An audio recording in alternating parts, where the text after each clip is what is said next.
Hey there guys! Welcome back to BamGlam. Excited. I'm so excited. Alam kong excited din kayo. Alam kong marami rin nag-aabang nito.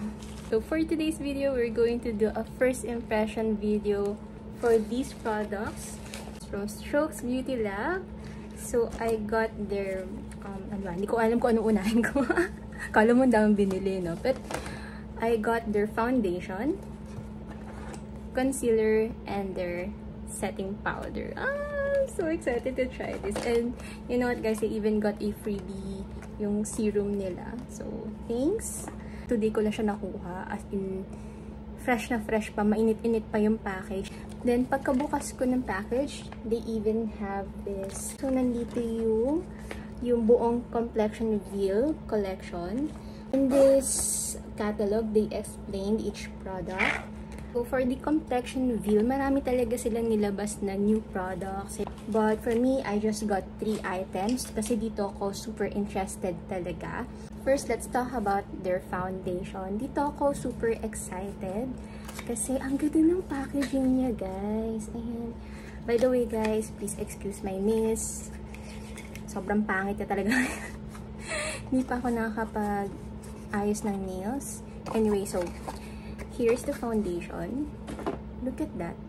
Sobrang ganda ng packaging, guys. It's so nice. It looks so luxe. Alam mo yun? May weight talaga siya. May kabigatan siya.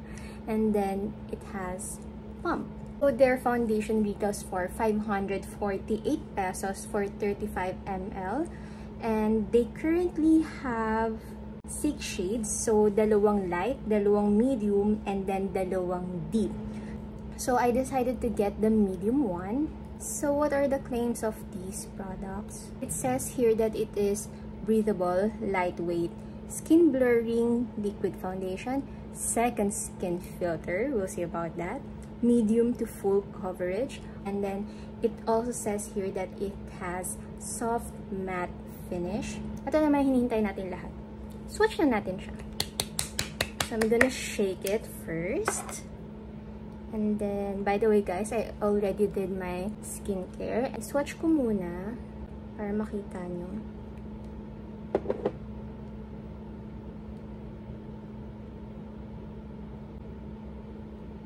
And then, I'm going to swatch another foundation for your reference. For quick reference, I'm going to swatch it side by side with the Fit Me Matte and Poreless in shade 128.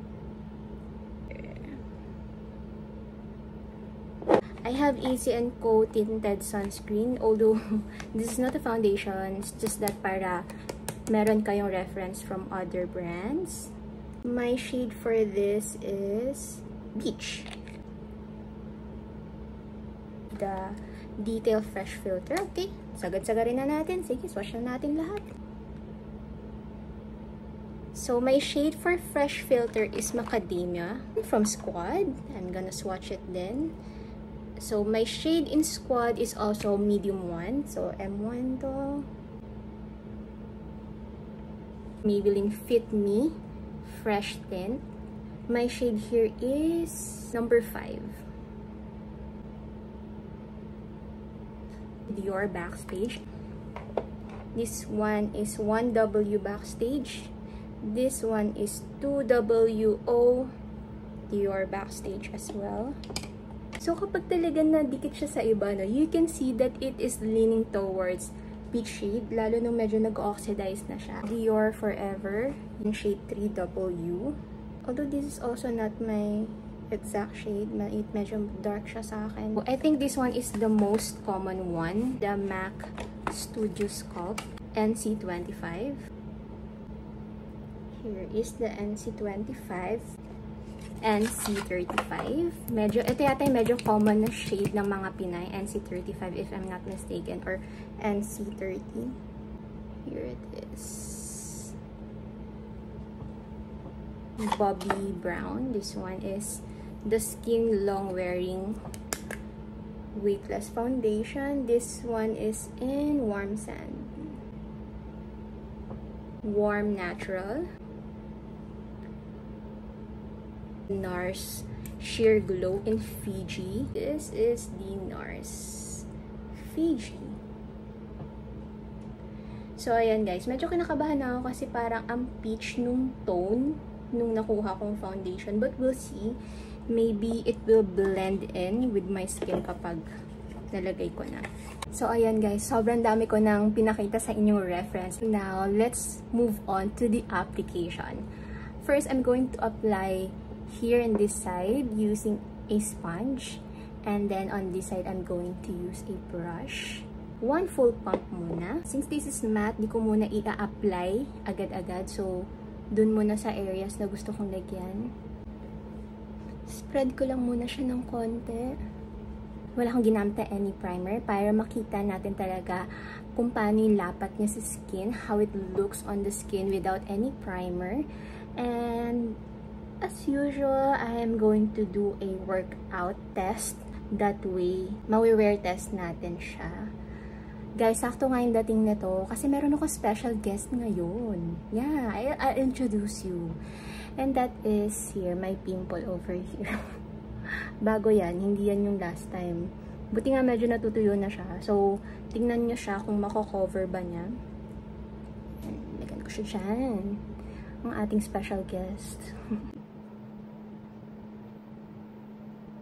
So, in their claim, they said this is medium to full coverage. It has the skin-like finish. Bali sa noo guys, yung tira lang sa sponge kasi hindi talaga ako mahilig maglagay ng makapal na foundation sa noo. So far so good. I like how it sits on my skin. Nice. This is the side na meron. This is the side na wala. So, mukhang okay naman yung shade sa akin. For me, okay siya. Parang it looks so peachy lang kanina, but surprisingly, when I applied it on my skin, it looks good.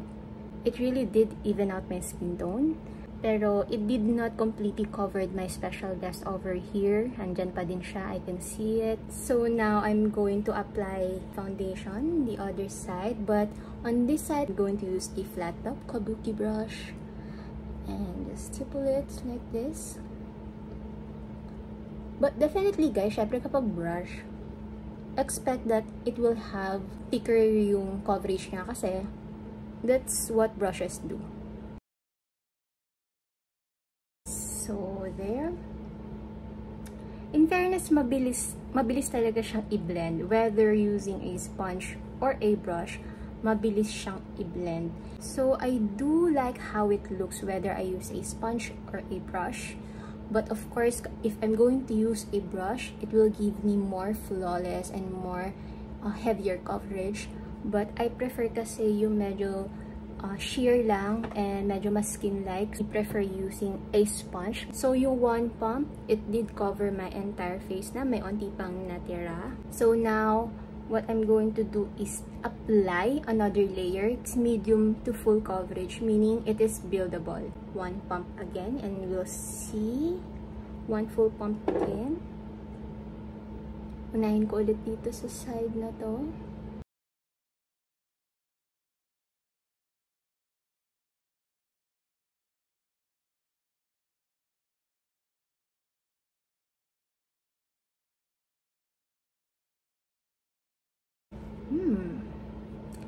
It looks good. For a second layer, it does look good. Kahit ano siya, soft matte finish. Ang ganda pa rin niya. Actually, I don't think this is really matte. I think medyo demi-matte lang siya. And ang dali niya pa rin i-layer. Kasi usually, sa mga matte foundations, mahirap mag-layering. Kasi kapag natuyo na yung first layer, either it will lift the first application or magkakaroon ng buo-buo, ganun usually, or it will kick. But for this one, so far, for the second layer using a sponge, still easy to apply, still easy to blend. Medyo, kita ko pa rin ng onte aking special guest over here. So, hindi niya fully na-cover talaga yung spot ko. But usually, I don't rely naman sa foundation to cover my spots. I usually do spot concealing naman. Now, on to the other side, using a brush.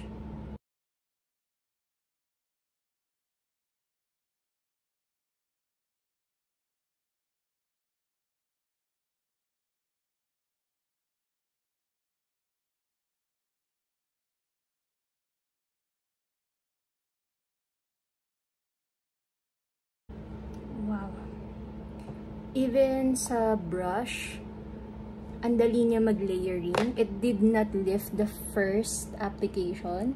Here's how it looks up close. Hindi niya rin na-emphasize yung pores ko. Wow. It does look like skin. In fairness, it does look like skin up close. Hindi ko pa rin na-feel na heavy siya kahit nag-add na ako ng another layer. Now, I will stop on the second layer lang kasi normally I don't wear thick foundation naman. And most Filipinos don't wear thick foundation naman din talaga. So, I think I'll stop on 2 layers. Para lang nakita lang natin yung is it buildable, is it possible, how it looks. So, now let's talk about the concealer. So, the concealer retails for 398 pesos for 3 ml.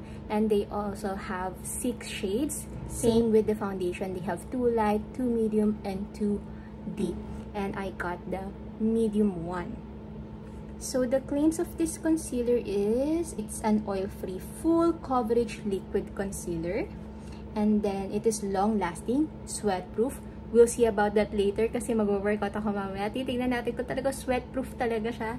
And then it says here that it's buildable, lightweight, brightens and blurs blemishes, do-it-all cover. So I assume they mean with the do-it-all cover. So you can use it under your eyes, you can use it for the tattoos, and you can also use it as a spot concealer.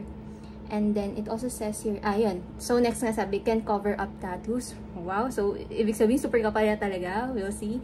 And smooth and line-free full coverage, flawless velvet matte finish. So those are the claims. So again, for reference, I'm going to swatch different concealers that I have. Here is the Strokes medium one. Pag blended, ganyan. Now, another very famous concealer ngayon sa local market is the one from Easy Active Concealer, and my shade is FN2. Another famous concealer in the market, I'm not sure kung anong version meron ako, from Get Ready With Me, Radiance Tint, and my shade here is Butter. So here, from Squad, and this is their Conceal It, and my shade is CL3. Ito yata yung parang pinakasikat nilang shade, kasi lagi siyang out of stock. Here, the Sam Cover Perfection Tip Concealer. So I have here in 1.75, 2.25. So here it is, 1.75 and 2.25. Maybelline Instant Age Rewind. So this is the shade Sand right here. And this one is from NARS. This is the Radiant Creamy Concealer in shade Custard, their most famous shade. So there it is. Let's do a recap. This is the Strokes medium one, the Easy in FN2, Get Ready With Me Radiance Tint in Butter, Squad Concealer in CL3, the Sam Cover Perfection Tip Concealer in shade 1.75, and this is the 2.25.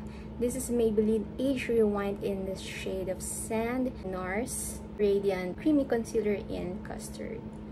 Oh yeah, another one, I'm not sure if this is a common concealer, and this one is from You in medium as well. Here. Actually, parang magkakulay sila ni medyo magkakulay sila ni You. Medyo lang na kasi ito, nag-dry, medyo oxidized na ng konti. I already gave you a lot of references for this shade. I hope makatulong to sa paghahanap niyo ng tamang shade. Kasi sometimes, even if some people show you how it looks, how they swatched it, iba pa rin kapag may comparison ka dun sa kung anong meron ka. So, dun ka magtitingin kung talaga bang magmamatch siya sa'yo. Now, let's do the application. I'm also going to use a brush to blend this side.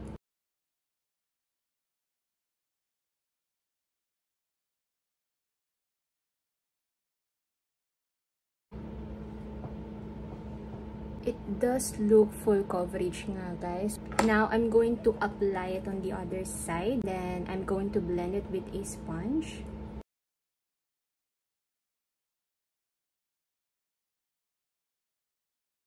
I also noticed that it doesn't dry up really fast. So, you have enough playtime kung hindi ka pa ganun kabilis mag-blend. Kasi yun yung problem minsan sa mga full coverage concealer. Yung you don't get enough playtime to blend your concealer. So, you end up having a very cakey or unblended concealer. I really hate those types of concealers. Definitely, I like the sponge side for the concealer. So here's how it looks up close. Can you see it? Can you see it? This is the brush side, and this is the sponge side.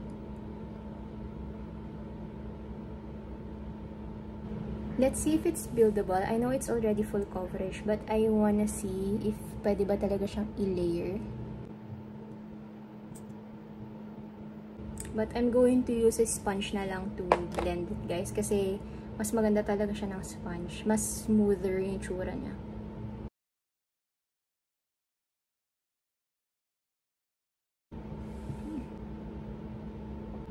Yes, you can build it. Definitely, you can layer it. It's very easy to blend. Walang problema, especially kapag sponge. Let's try kung kaya ba niya i-cover yung aking special guest for here. And here.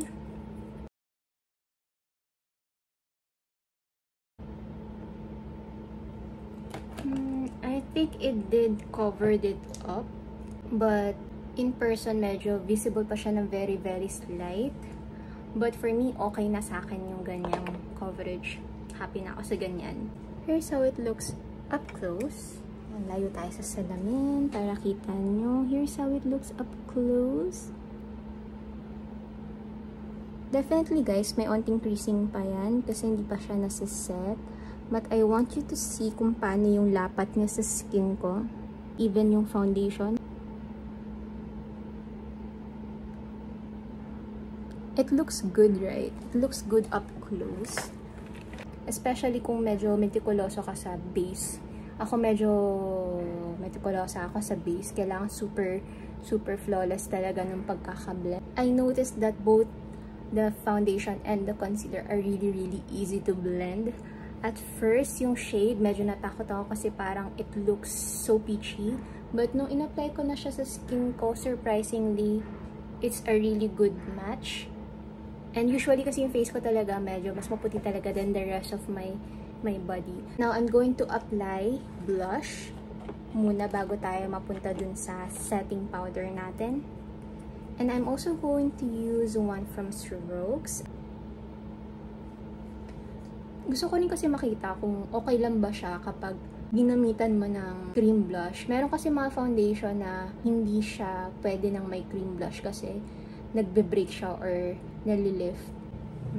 So far, okay naman siya. Pwede naman.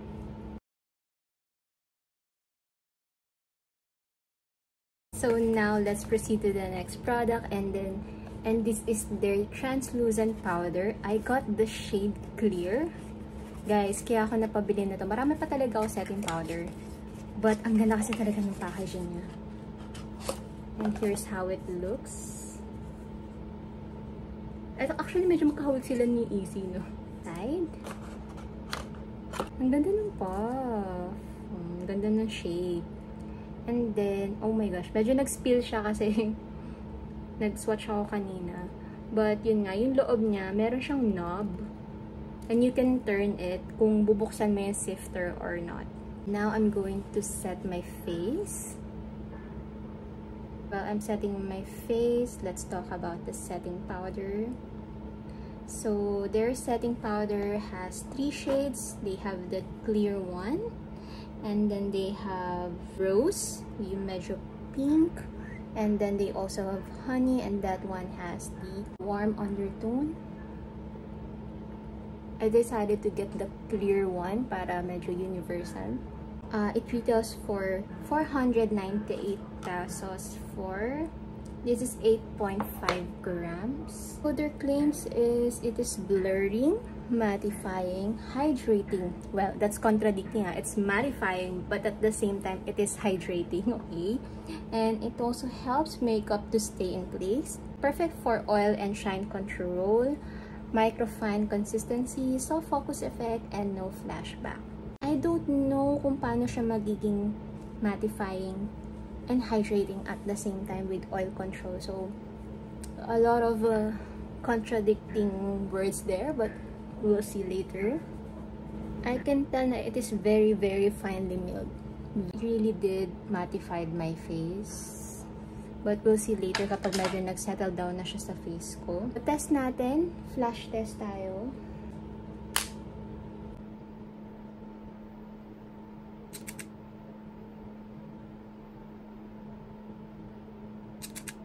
Well, here in my camera, I can still see na may flashback siya. But I'm going to spray my face with face mist later to see kapag nag-set ba siya, mawawala yung white cast. And we're going to do another flash test. I'm going to do the rest of my makeup first. And of course, I'm going to apply my brows using Strokes products as well. And I'll be right back. So guys, I am now done with the rest of my makeup. I-list down ko na lang below lahat ng ibang products na ginamit ko. Nag-face mist ako using this one. So, mag-try tayo ulit mag-flash test. Nung nag-mist na ako ng face, medyo nabawasan na yung flashback. But I noticed dun sa part na meron akong blemish dito, I don't know why nag-stand out siya. Maybe it clinged to the, medyo nag-cling siya dun sa dry patches ng spot ko. Hindi kasi masyadong kita dito sa camera. But so far, I really like, sa ngayon we'll see pa later. I really like it so far on the first application.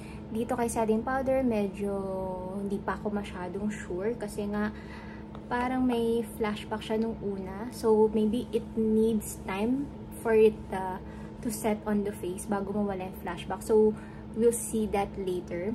As for the foundation, I really like the packaging, guys. Sobrang ganda niya. It reminds me of the RMK foundation and the Shuyumura. Yung square bottle na glass with pump. Ganito rin yung itsura niya. So, it feels heavy. Alam mo yun, nandun yung luxe feel niya. Siguro kaya si Heart Evangelista yung kinuha nilang brand ambassador for this one. Well, so far, and in terms of application, maganda naman siya. Madaling i-blend. I like how it sits on my skin. Wala pa yung primer. So, we'll see pa later after ko mag-workout. Titignan natin kung it will stay this way or it will look better ba. Kasi may foundation na habang tumatagal sa face mo, mas gumaganda siya, lalo pag pinawisan ka. Now, for the concealer, I like the concealer pero I'm not crazy about it. It's okay naman din sa akin so far. But, I really like the tone. Maganda yung nakuha kong shade. I think saktong-sakto siya sa akin. Yung coverage, okay naman siya. But I don't think full coverage to sa ibang tao. But for me, full coverage na to. Okay naman siya sa akin. Ang ganda rin ng packaging niya. Ang dali niya rin i-blend. And for this one, ang ganda ng packaging din nito. Sobra. Especially because of the knob dun sa loob. Iti-twist mo kasi yung pinaka-sifter para mabuksan mo siya. Para hindi siya mag-spill ng ganito. Which is my mistake kanina. So, ayan. Pag ganyan siya, nakasara na siya. Maganda rin yung puff na kasama niya. I wish meron parang cover dito para hindi nakaganito yung sponge. Kasi nade-deform siya, oh. Nagkakaroon ng deformation yung gitna ng puff. Pero, yun nga. Titingnan pa natin how it will perform later. Kasi mag-workout ako mamayang gabi pa.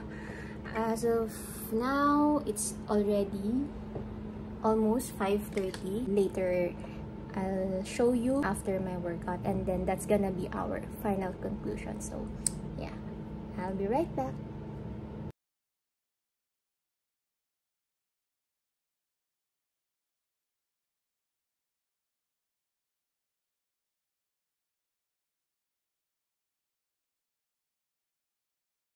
There guys, so now I am done with my workout. Tone down natin yung lights. Ayan. It is now currently 10 p.m. So, natapos tayo mag-makeup kanina around almost 5:30. So, here's how it looks na.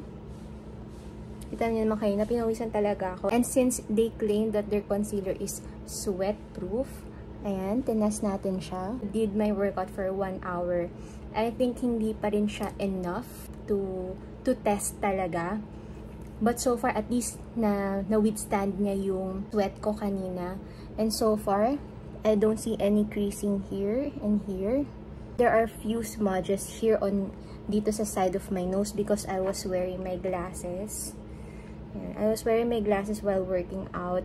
So, and the foundation still looks good. And so, what are my final thoughts for these products? Let's start with the foundation. Definitely, among these three, foundation yung pinaka-favorite ko. It's very easy to blend. I like the texture. I like the finish. Tapos, ano siya, talagang, it looks very smooth on the skin.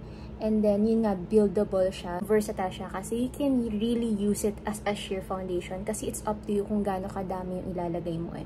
And then, you know what, it feels very comfortable on the face. Yun yung na-notice ko sa kanya. Although, this is the first time pa lang naman na nagamit ko siya. I think it has this tendency na mag-oxidize. Siguro, I still need few more times na magamit ko siya. Maybe this weekend, pag umalis ako, I will try it again and try to document it. And maybe try to give an update in my TikTok account. So, please try to follow me on my TikTok. For the concealer naman, yes, it did not budge on my workout. But I think I need more time to test this product.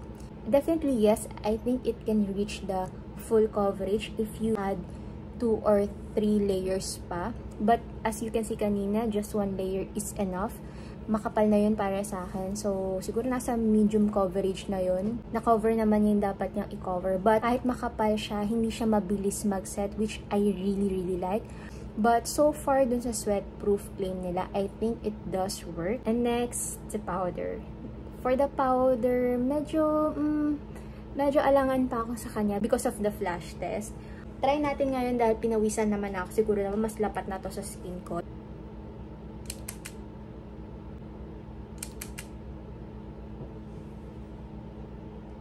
So far, may nakikita pa rin na kasi akong very slight. Kasi dito, it's mattifying and blurring. True naman, nakaka-blur talaga siya ng skin. It is true and it's really mattifying. And the packaging, guys, it's really nice. The packaging is really nice. Wala akong masabi doon. Kasi ang ganda nung may knob. It's really unique. Tapos, ang ganda nung puff na kasama niya. Definitely, I still need to give you an update on this, guys. Kasi, syempre, today is a first impression as in bagong-bago, kadadating lang niya, and we did a wear test. So, let's give it some time. I think I need to wear this more pa para malaman natin yung talagang full potential ng product. So, that's it for today's video, guys. I hope you appreciate this video. So, let me know your thoughts. Have you tried these products? Let me know what's your experience about them. You like them? And if you enjoyed this video, of course, please don't forget to like and subscribe. Follow me on my socials because I might post my update on my TikTok account over here. So thanks again, guys, for watching my video, and I'll see you again on my next one. Bye!